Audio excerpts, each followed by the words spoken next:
Alright, well, I'm back. Today we're going to be talking about every Childish Gambino album in one sitting. And when I say album, I mean I'm talking about, like, the studio albums, I'm talking about, talking about Camp, talking about BTI, I'm talking about Awaken My Love and 3:15:20. So, I got my coffee, I got my notes, and without further ado, let's jump right into it. First, we got Camp. You know what? Actually, no. Actually, before I even start, it's important to mention that I haven't been on in more than a year, so I should probably talk about that first. Well, I hate to tell you guys this, but I actually used my podcast as a project for my 11th grade English class, and my teacher was not a fan of how I did, apparently, because she gave me a 68%. And now, if you guys know me, I'm kind of a perfectionist about stuff, so that really got to my core and made me really not like doing this. But after going back and taking a look at all my old records and thinking, you know what? You know what I miss? I miss talking about these online with people I don't know. Which sounds weird, but you know, it's just something that was part of my life that I missed, and I'm glad to be back because things are wild right now. Things are wild. I mean, I was a high school senior. I graduated. Um, I got my graduation taken away. I didn't go to prom. It was wild. It was wild and a half. But I don't know what more to say.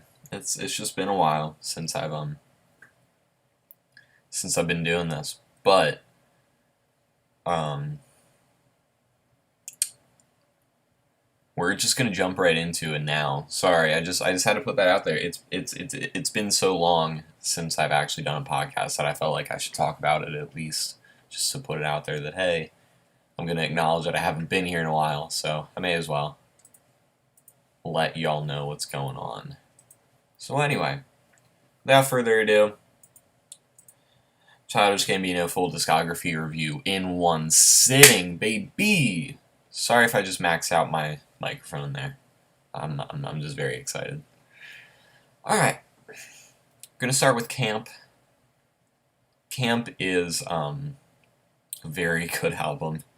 I actually have all of Gambino's albums on vinyl, at least the ones that have come out in a non-bootleg form. I don't have Kawaii. I don't have Royalty. I don't have EP. Even though some tracks off of the EP are actually on my copy of Camp, I have the bonus copy of Camp, or not like the bonus copy, but like the version that has the bonus tracks. Um, Most importantly of which is Freaks and Geeks, which is a bop and a half. But anyway, Camp with no bonus tracks. Let's get into the whole discography here. Starting with Outside. Outside, it's the album opener. It's Childish Gambino. It's like his first time doing this. He has really good album openers if you don't listen to him normally, but this one did not really do it for me. Other than the hook, I do like the hook. I like the use of choral elements. It just kind of limps. I don't know what it is. Like if you listen to the instrumental, we like it sounds like it's like dragging its foot like right behind it. It's really weird. I don't know. I feel like that's mean to say, especially right out of the gate. But trust me, Camp gets good. Firefly. Firefly is again really good. There's a female vocalist in Camp that he uses a few times. I'm trying to think of other times that he uses her, but I can't come up with any off the top of my head. Um, Something that you'll notice very early and actually later into the album is that Camp is very story based, as are most of his records, but this one's very prominent about it. Camp is very each track is its own story, but they all have unifying themes of Gambino trying to find himself and whatever, all that stuff. But it's more traditional storytelling than you'd see in, I want to say Camp came out in 2011. maybe 2013, but I'm 90% sure because the internet came out in 2013. I don't know.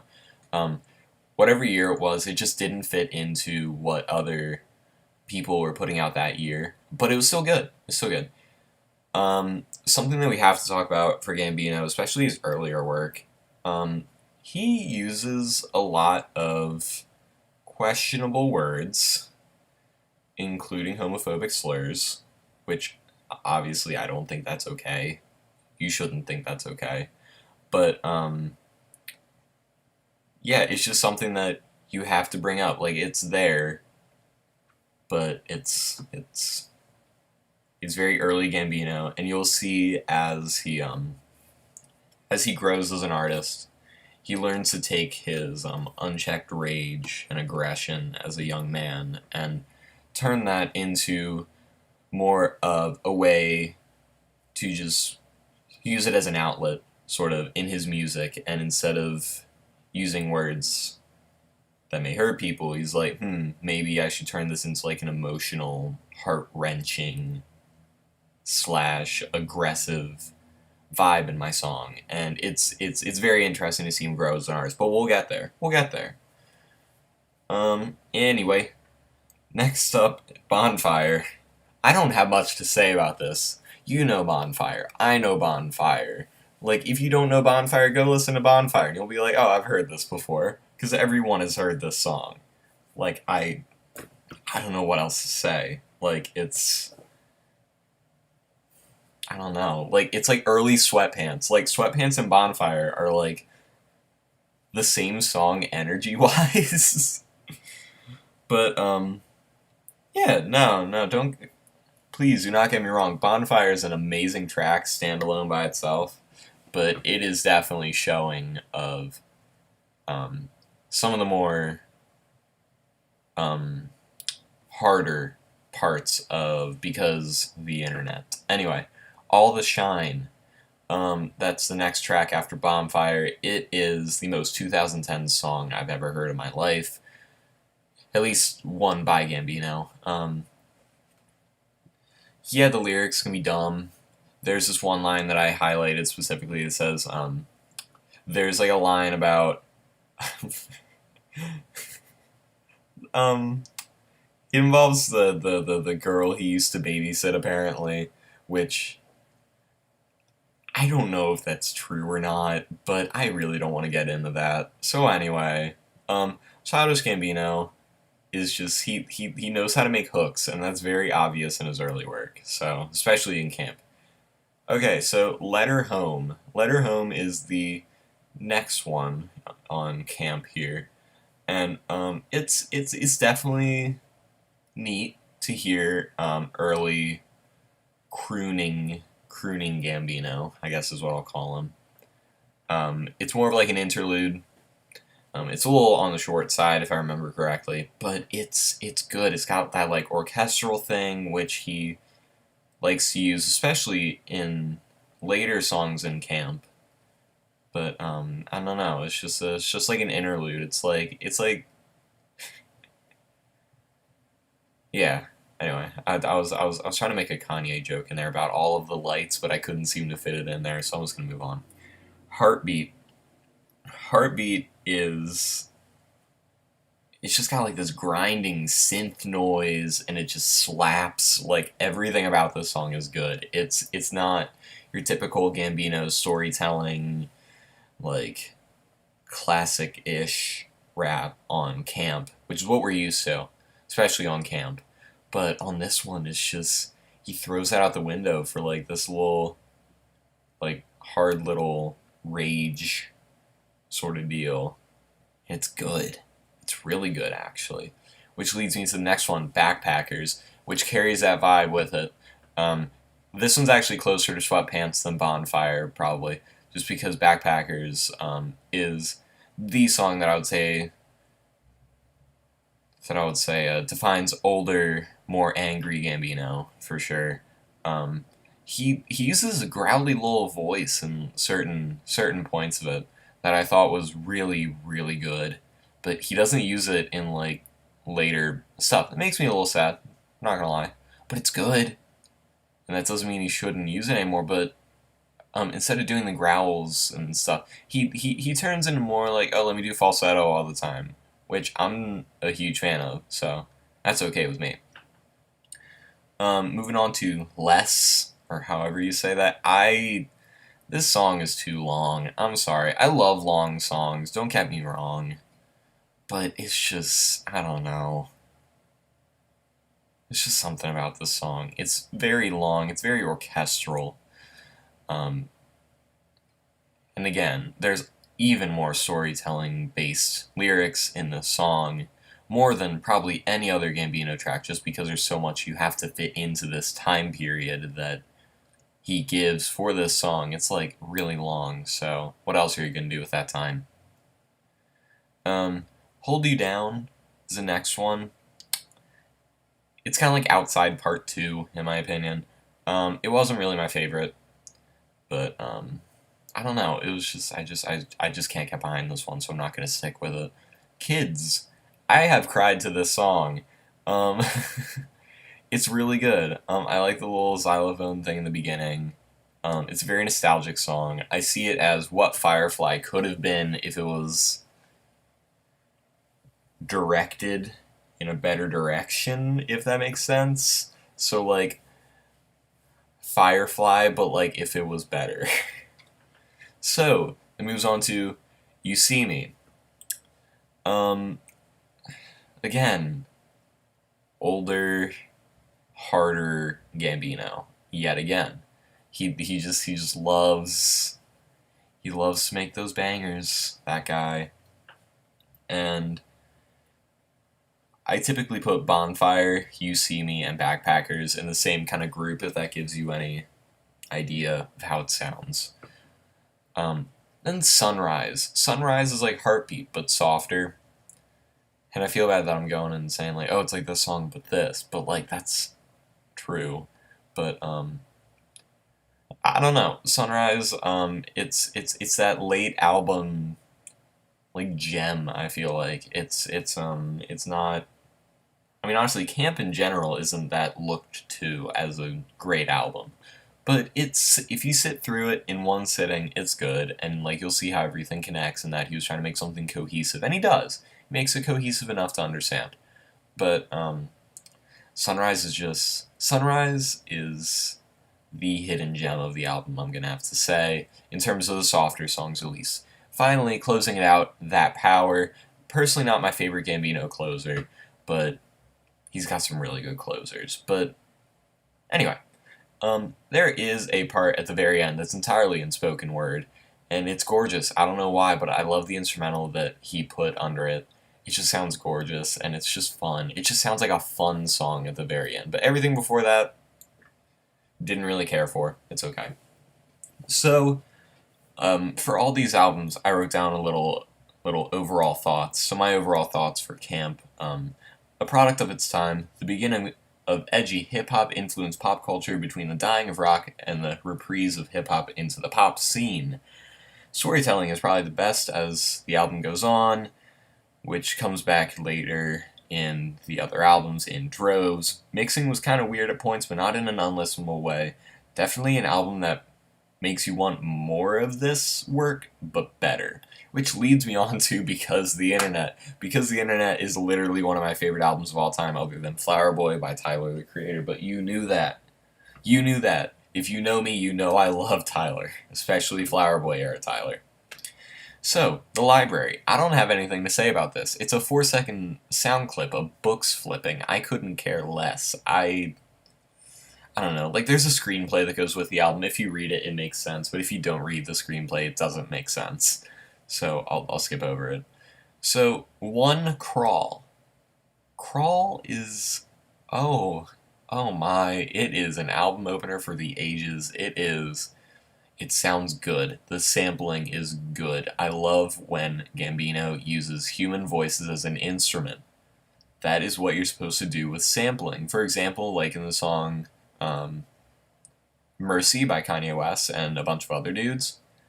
That's a good example of it. That's a good example of using the human voice as an instrument. But Crawl is just, God, he brings back this choir vibe, and I don't know what it is, but this guy knows how to use choirs in his music without overdoing it, and that's what matters. That's what matters. So anyway, next on to 2 World Star. Um, this is an amazing song. Let's not forget the saxophone solo at the end. Saxophone solo kind of makes the song for me, in my opinion. But dear Lord, oh my gosh, the second verse on the song, the one that starts with like, "My girl ain't bad, she more like evil." Except like the evil part is like pitched down and it sounds really spooky and demony. Oh, I love it. I love that. This is very good coffee. Anyway, Dial Up. Dial Up is the next song on it. Dial Up is literally all of the Lights interlude, but for The Worst Guys, which is our next song, The Worst Guys. Chance the Rapper's on this. He only has one line, which is "All she needed was some," if I remember correctly. I'm pretty sure that's what it is. But give Chance a chance, in all honesty, because they didn't give him enough, in all honesty. I don't know why I keep saying in all honesty, but honestly, they need to give Chance more time on this beat, because this is a gorgeous instrumental. I love this instrumental. And yet again, Gambino has his way with doing samples really well, but solos, not something you'd expect in a predominantly rap album.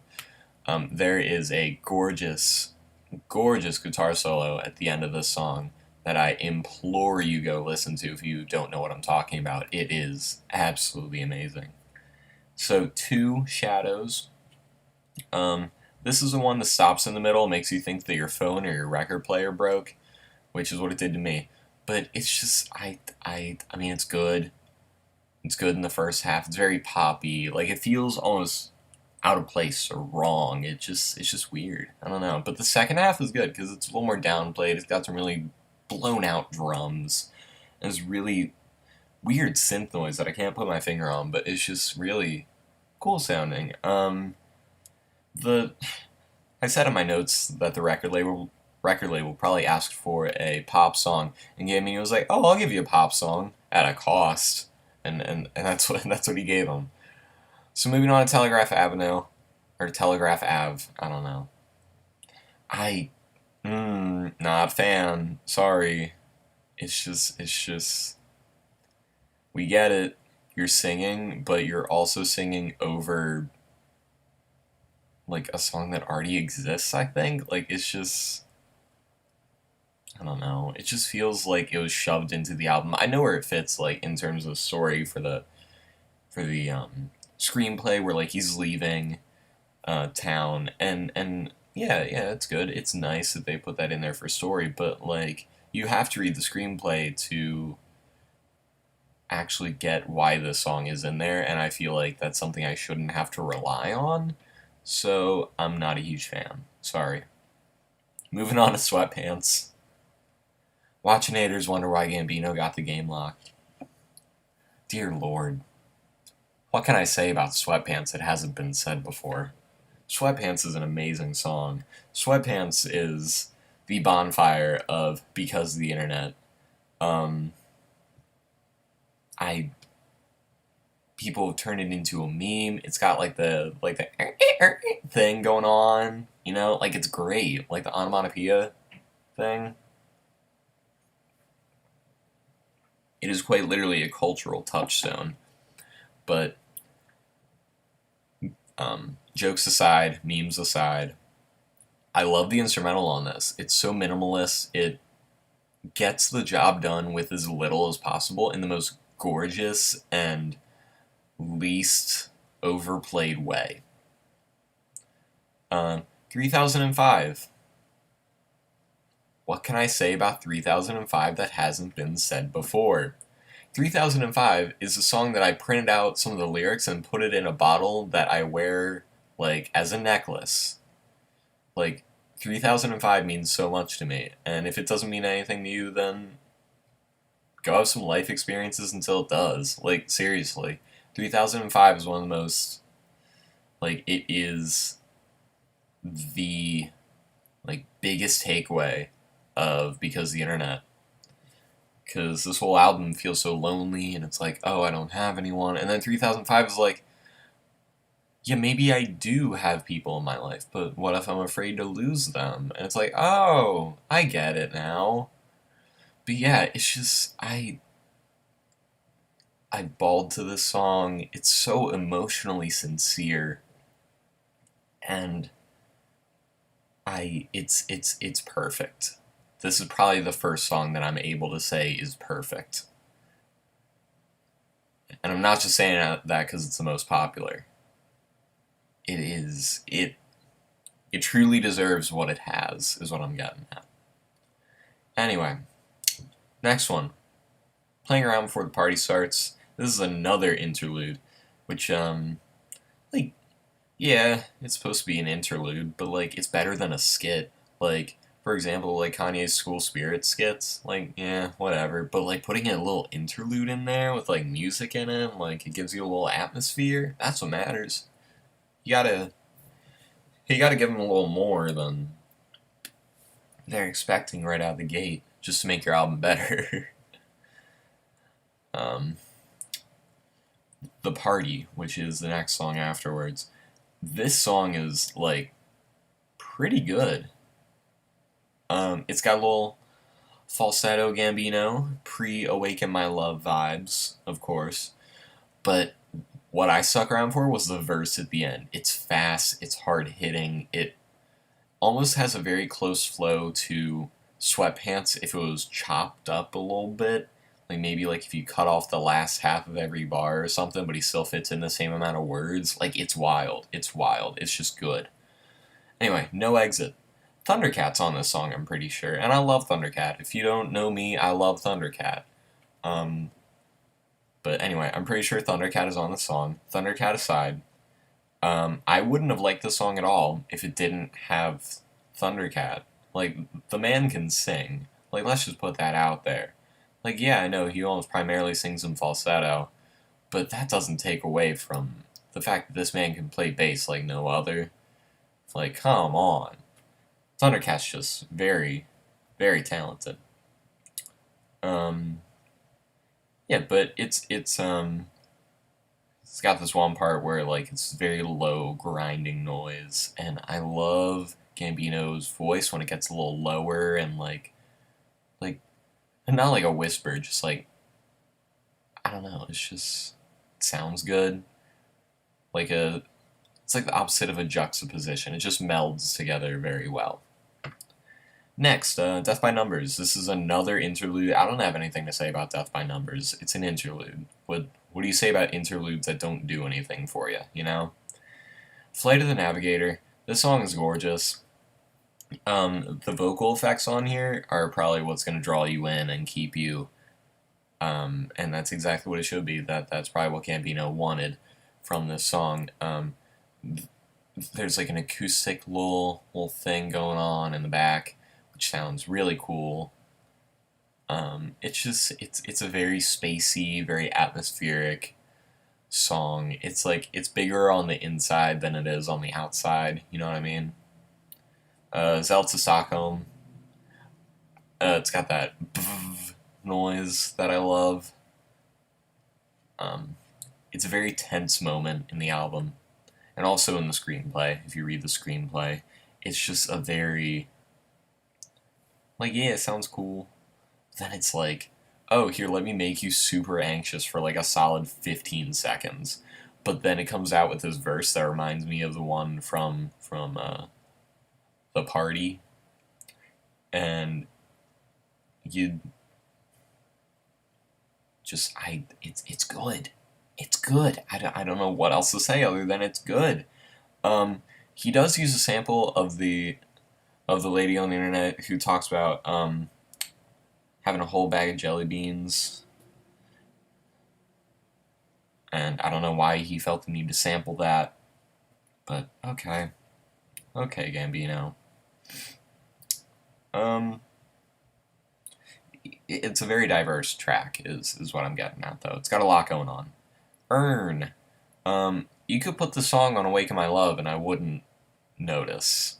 Like, it's very close to a song that's could be like right before the end of Awaken My Love. It's very soulful, very very R&B ish. You totally slow dance to this at the end of a party. Anyway, Pink Toes. Despite the weird name, Pink Toes is a good song. It's got what's her face? Help me. Oh God, what is her name? Starts with a J, I think. Anyway, this song is probably what led to Kawaii being a thing. This song is very summery, very poppy, very beachy, very fun. It's a very fun song. I'll give it that. Um, it's just very summery, and he always does a good job when he has a female vocalist on a track. He doesn't overshadow them, but he holds his own. And I appreciate when a track with features on it is that well balanced. Moving on to Earth, the oldest computer. Is that what it is? I don't know. I just wrote to Earth in my notes. This is a part where Gambino gets shot in the screenplay. I'm pretty sure, like Gatsby style. He's in a pool. You know, like there's a pool involved and he dies or something. It's wild. But there is a certain part in the very beginning that I wasn't a huge fan of. I didn't like the synth noises. It was too fast paced. Wasn't doing it for me. There's also a line about Alvin and the Chipmunks that personally made the song for me. He compares the A on Alvin's chest from Alvin and the Chipmunks to the Scarlet Letter, which is one of the best literary references I probably heard in my life, comparing two things that I forgot were even a thing for a while, and comparing them that well. That's true artistry right there. So moving on to Earth, or sorry, no, not Earth, Life the Biggest Troll, I believe. This is an amazing album closer. I'm only saying that because it's the second album closer we've talked about. This has one of the greatest instrumentals on the last half of the album. It really closes off everything. It doesn't really leave you with too much to think about. Really sums up the entire album from a lyrical, instrumental and a conceptual standpoint as well. So, overall thoughts. This is the album. This is the album that will define his career if he doesn't put out another like this, because I think he's past this. I think Awaken My Love and 3:15:20 have shown that he's grown past this kind of long game storytelling based records and stuff. But a lot of people get caught up on the first few songs, like, oh, it's a hype album, it's all hype music. No, like in the very beginning it is, and then you get to the end. Like, this album is quite literally a spectrum from the most aggressive, like, this man has ever been on his songs, all the way to the most, like, thoughtful he's probably ever been on a track, which I would say would probably have to go to Life at the very end. Amazing track, but it just, the instrumentals, the soundscapes, it's very conceptual in terms of an album. Like, it's got so much going on. The whole, like, the screenplay, just everything about this album, how it was given to us, and what he did with it, even after it came out, in terms of his live shows and stuff, they were wild. This is, like, my favorite era of Gambino. I don't know what else to say. It's just, this is the album that he will be remembered for, if it's not any others. So we're going to move on from rapping Gambino to Awaken My Love Gambino, which is just, I wouldn't call it softer Gambino. I just call it experimental R&B Gambino. Maybe experimental funk. It's just experimental something. I don't know. You know what I mean. You know what I mean. So, Awaken My Love. It's good. It's good. So we're gonna start off with Me and My Mama. Sorry, Me and Your Mama. Whoops. Not me and mine. Me and yours. The song is like a 2-minute build-up that got me really bored, and I'm like, I don't feel like listening to this. And then when it drops, you're like, oh, maybe I do want to sit through the rest of this album in one sitting. And then you do, and you're like, I don't regret that at all. So if you can get past the first few minutes of this song, then you'll be able to sit through the whole thing. Because it is that kind of bait and switch we love him for. There's like this little whistling noise in the back. I'm trying to think what Brockhampton song has it too, but I got nothing. But, I don't know, it's just, again, he starts off the album very spacious, very empty, and then fills it up with this, like, very, very loud, very overdriven guitar noise, and I love it. But this is what introduces us to one of my favorite things about Awaken My Love, and that is the Gambino Scream, or the screech, or the yell. I prefer to call it the Gambino Scream, trademark, pending, of course. And also the falsetto, which is super prominent during this album. These are all songs that I'd never be able to sing, but that's why I love them. Have Some Love. This is like an early funk song vibe. Like it's got a nice little, like, the beat in the back. It's just fun. It's bouncy. It's very listenable. It's an early album track that makes you think, oh, maybe the rest of the album is gonna be like that, and then it's not. But it's the most pleasant surprise ever, because every track is different on this album. But has a really good message too, just of sticking together, especially now. You probably tie this into the protests and Black Lives Matter if you wanted to. This came out in, I want to say, 2016, and the messages still apply today. I don't know. It's just it's very poignant. It just works as a song. Next, Boogeyman. This song is political as all get out, and that's why I love it. So excuse me while I get political for a minute and talk about why this song is political. So, one of the lyrics in here is, with a gun in your hand, I'm the boogeyman, I'm pretty sure, which brings me back to the idea that if you give someone a hammer, everything's going to start looking like nails to them, which is talking about how we are militarizing the police, which I'm sure Gambino's not a prophet. He didn't know about this going to happen. His most recent album came out before this whole outrage even started, I'm pretty sure. 3/15/20 is when it was streamed. But, yeah, this is, he brings back the people from Have Some Love for one more track, which I will never forgive him for not using them again. Like, they're good. He uses a lot of weird voices on this album. You probably categorize them into weird, warbly Gambino, falsetto Gambino, and screaming Gambino. But this one's probably the weird, warbly one. But I don't have a problem with it at all. This is a good song with a good message, with good thoughts to leave you with. Zombies.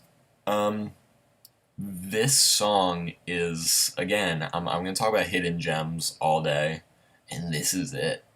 This is it. Like, it's got a good, the song, again, I'm going to use the word spacious just because Awaken My Love is a very spacious album. There's just so much room. Like, when you're listening to it, you're like, it's just bigger than it is on the outside. Like, I don't know how else to talk about it. He brings back the voice from Boogeyman. Mid-range vocals, sparing auto-tune.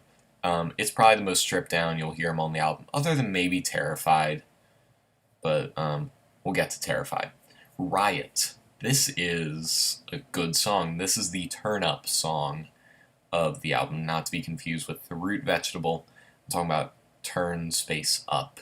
Because this is, again, he's trying to hit those early funk vibes, but he's doing it in the most, like, quite literally, riotous way he can.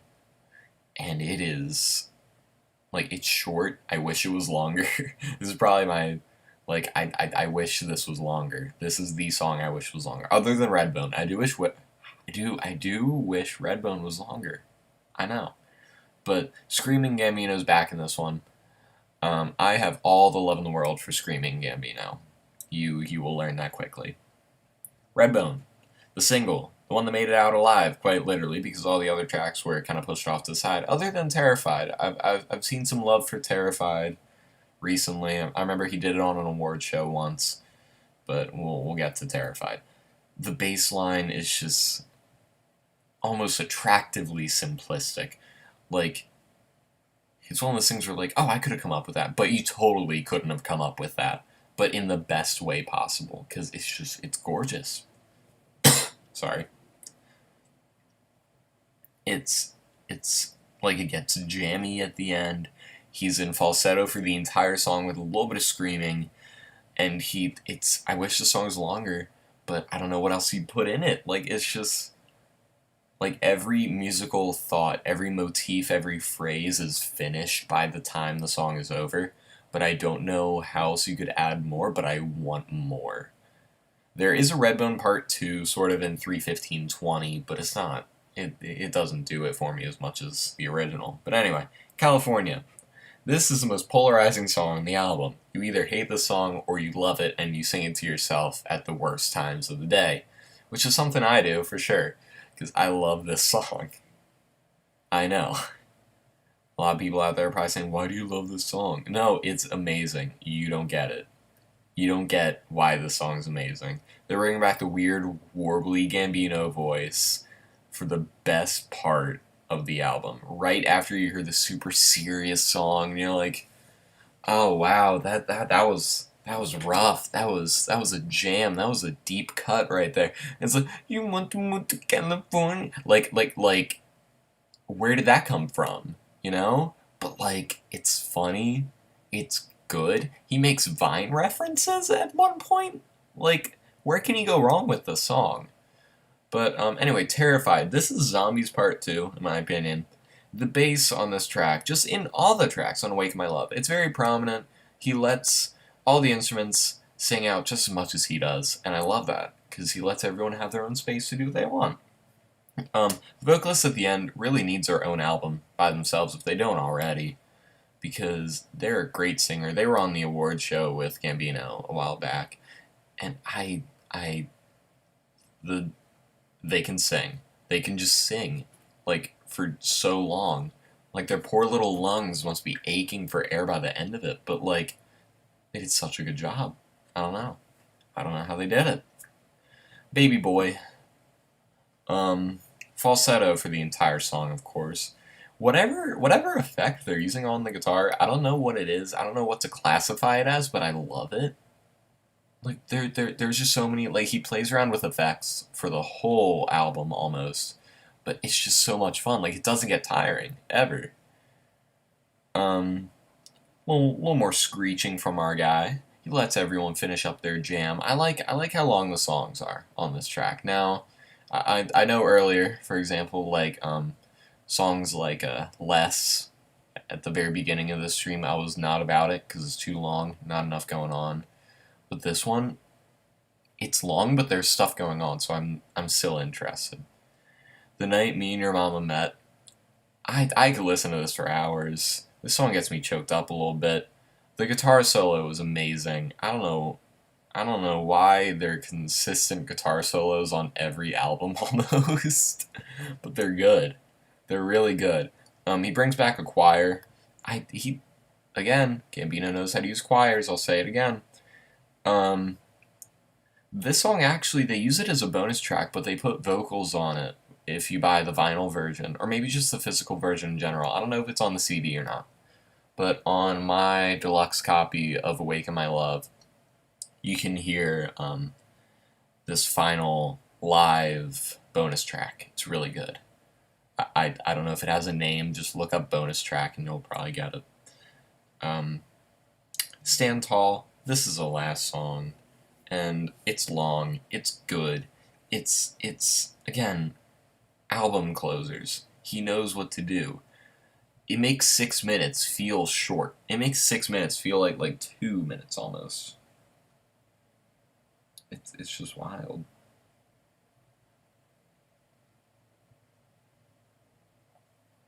Um, I don't know. It's just Santal is just a fun listen.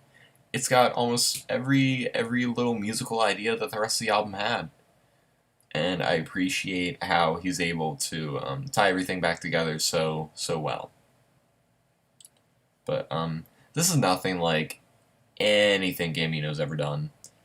Every single song is gorgeous almost. Um, we should have seen this coming after Earn came out on BTI, but you need to sit down and listen to this whole album in one setting. That's how it's meant to be experienced. Just so you can get every single song and get the context for every single thing going on. Except Redbone. Except Redbone. Like, you can listen to Redbone by itself and be like, oh, that was so good. And that's just a taste of it. Like, Redbone could probably sum up most of what the album's going for, but, like, after listening to it, Stand Tall really does it for you. Anyway, moving on.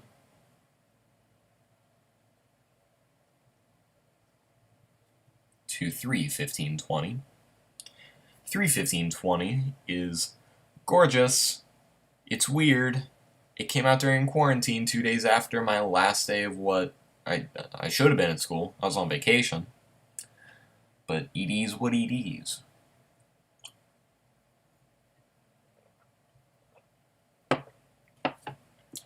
So, when this album first came out, well, I say came out, it was on YouTube as like separate tracks, but people were like trying to download the songs. I remember on Reddit, people like downloaded the entire live stream and cut it up into songs. And we weren't sure what the track list was supposed to be. Because every song on here is like a number, unless it's a single. So starting out with 0.00, it's spacious, it's synthy, it's got echo and reverb out the wazoo, but I don't like it as an opener. I don't see it as an opener at all. I don't see how it could be an opener. The end. Algorithm. I love this song. It deserves to be a single. It's amazing. He performed it live. It sounds weird and patchy and industrial Space Jam. You know? It's wild. Like there's vocal effects on him during the verses that sound really neat. Very deep, very grating noises. Next, Time, very long, has Ariana Grande on it. What more can you ask for? I mean, it is a little too long, in all honesty. But it's fun to see him mess around with vocal effects and just his voice, just to hear him. Like, it's like you're listening to a caveman discover fire for the first time is like what some of the longer Gambino songs feel like.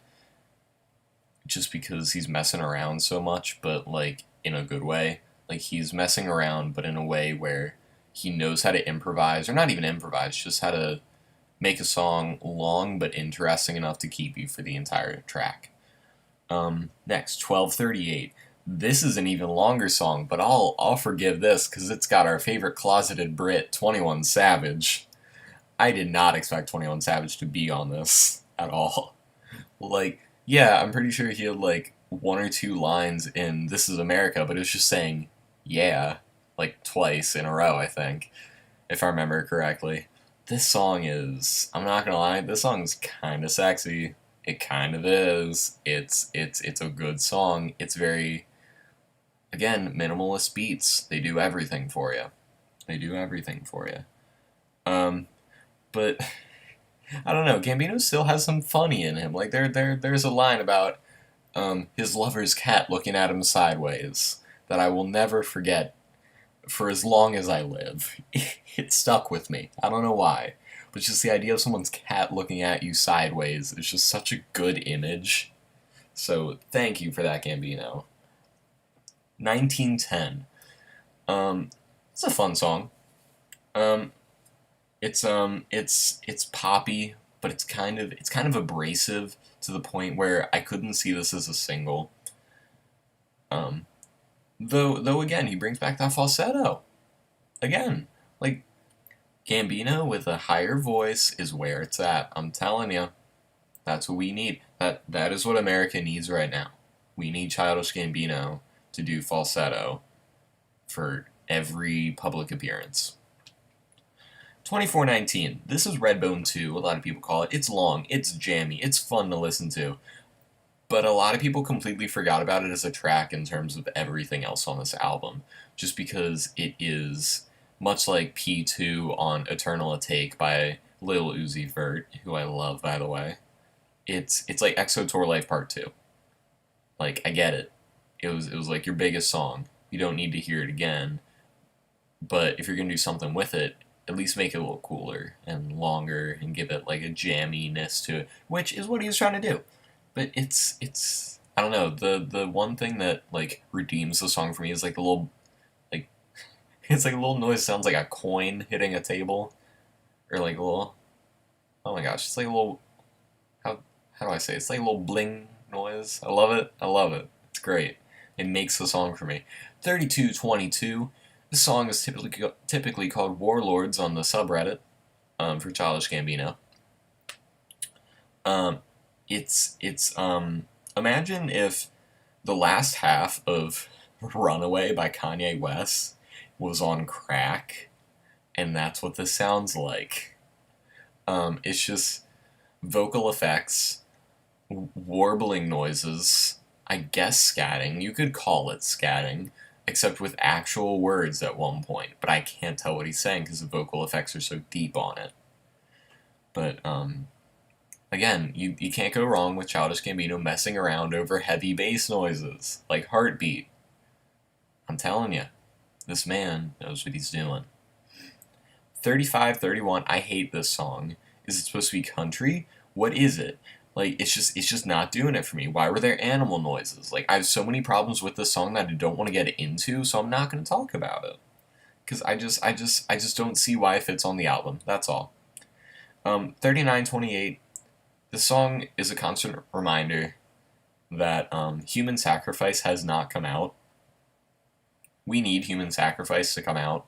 That song is amazing from what we've heard from, literally, it was like a Google ad, I think, where we heard a snippet of it first. Or it was like at a live show. And I was like, this is amazing. This is a great track. I love this. And then he's like, let me not release it ever, but give you reminders that it's still a thing. Such as the Why Go to the Party song, which is this one.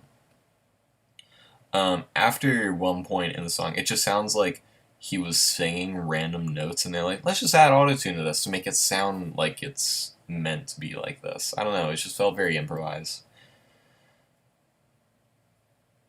I don't even know what I wrote on this. What did I write? Oh! I know what I wrote on that. It's not even the next song I'm talking about, but I noticed a thing I misspelled. Anyway, 4226, also known as Feels Like Summer. Or, yeah, I'm pretty sure that's what it's called. Yeah, Feels Like Summer. This is the single. What do I have to say about Feels Like Summer? It's a good song. It is a good summery song. Again, bringing back the Kawaii vibes without bringing back Kawaii explicitly, which is fine. I'll take what I can get. But it's just, this is probably the song you can show your parents by Gambino and feel okay with it. You can show your parents' friends, your grandmother, your grandfather, pretty much anyone, and they'd be like, oh, this is catchy. And it'd be like, oh, this could easily apply to the quarantine. And then you're like, oh, this sucks. But you wouldn't get that unless you dug really deep into it. So don't. Just don't. Keep it as a fun little song. Keep it as a fun little song. 4748, this is another long one, but I'm fine with this. You got more synthy Gambino voice. I love, like, songs that feel like they could have been a jam session, or they were a jam session that turned into a song. Just like, those are fun. Those are fun, I enjoy them. And this is one of the best examples of jammy Gambino. 5349. I specifically wrote, like 3005, the verses go hard emotionally and so do the hooks. This closes off the album on the most polarized feeling one could imagine, just because the chorus is very soft and light and airy, like a I don't know, like a undercooked omelet with a lot of like milk mixed in with it or something. Like just very light and fluffy. But like the verses are like hardcore, like I'm not gonna say sweatpants. I'll say more like crawl, maybe world star, probably at its hardest. But it's such a juxtaposition. But I love the fact that he's willing to do that on an album closer. Because typically someone's like, oh, I want one cohesive feeling for people to be left with after. No. No, Gambino wants you to feel the chaos of 3:15:20. He's like, yo, everything sucks right now, so let me just make you feel it even more. So, overall thoughts, as a follow-up to Awaken My Love, it's a stripped-back look into a collection of what feels like stuff Gambino has been wanting to try for years, including falsetto. Obviously, he messed around with that on Awaken My Love. A lot of harder, grating, industrial beats. I love when he does that stuff. It's so much fun. It's been a while since we've got new music from him, and while I'm okay with this as his next album, I wish it had a little more stuff going on. Like Awaken My Love had an album cover, for crying out loud. Had like ads and stuff coming out. Had like a ad campaign for it. I don't know. Um,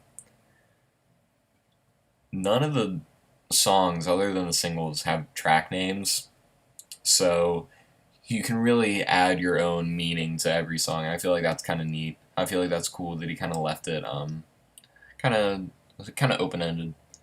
So this live streamed 2 days after I was told that I may not be going back to school. I was at the beach. I was about to come home. I was like, oh, okay, cool. I guess we won't go to school for next 2 weeks. 2 weeks turned into a month. A month turned into the rest of the school year. And as a high school senior, it sucks to see everything taken away from you by something that you can't even see. But as I've always said, music helps you through stuff, and while this wasn't the only album to help me through it, it definitely worked. So this whole album is a great analogy for everything that we're experiencing right now. So that's every studio album by Childish Gambino that I could be bothered to talk about. So, before I go, I just want to let you guys know, thank you for sitting through this and being there and waiting patiently. I'm sorry it's been so long. I was just really discouraged after my English teacher ruined my idea of what I wanted this podcast to be. But since I'm out of high school and I don't have to worry about what other people think of this, I don't care. I do have some exciting news. I've been accepted to college. I'm going there in the fall. Honors College of Millersville University in Pennsylvania. I'm going to study accounting, which I know I'm into music and I do a lot of art-based stuff, but I want to be an accountant. I know. It's a steady job, but it deals with money, and I like math. So it's like all the good things that you could want in a job, really. And a lot of people go for this as a major, I know, but I feel like if I go and sit for my CPA test after this, then I'll be set for life. So I got that going for me. But I promise, even if this is the last podcast I do this summer, the only podcast I do this summer, I will keep this alive. I will go, and when I'm in Millersville, I will be part of the radio station, hopefully. So I just want to let you guys know that I will keep this alive as much as I can.